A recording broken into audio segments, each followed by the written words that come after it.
I have some thin logs here with some holes drilled in them. I'm going to plant these in my garden bed as deep as I can in the center, and again, I'll show you that in just a second here. So I got this idea from a YouTuber named Mark from Self Sufficient Me. He made this raised bed with a bunch of old logs in the bottom, and he used those logs to replace the soil depth because his raised bed was really big, really tall. And this is a practice called hugelkultur, and he's not the only one that's done this. There's been a bunch of other YouTubers that do this, but I just wanted to show you like my variation of this. And I think they're much better at explaining what hugelkultur is, if I'm even saying that correctly.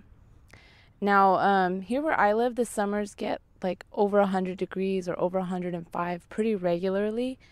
And during the heat waves, like I noticed that it's better when I have these logs in the beds because they act as like reservoirs of water because they'll soak up the water, and then the plants can use that water when it's necessary.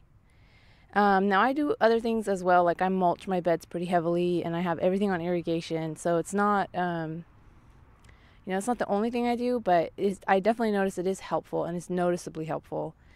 The nice thing about this too is as the wood rots in the center of your bed, it creates like a food system for the soil life. And as it rots, it becomes better at holding more water as well. And so I want to show that I also drilled holes in my logs. I don't think other people have done this, and it's not necessary, but I drilled holes in my logs because I think it's going to make it so that the logs rot faster, and it's easier for, like, it's more surface area for the logs to have water, hold water in. And it's like a little crevice for bugs, or it's a little crevice for the roots to get in. Let's see. Yeah, so I'll show you this. I think it's really good for California summer. It's so hot here in the summer, and I think the plants definitely like having this. So let me show you this.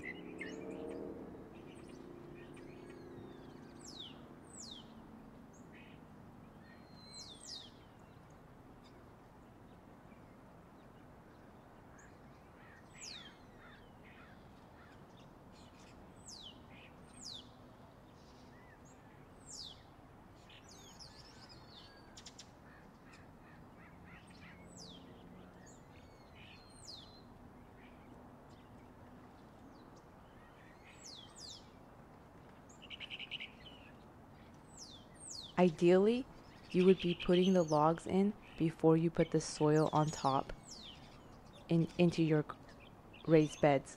But in my case, I didn't have the ability to do that, so I'm doing it somewhat retroactively now.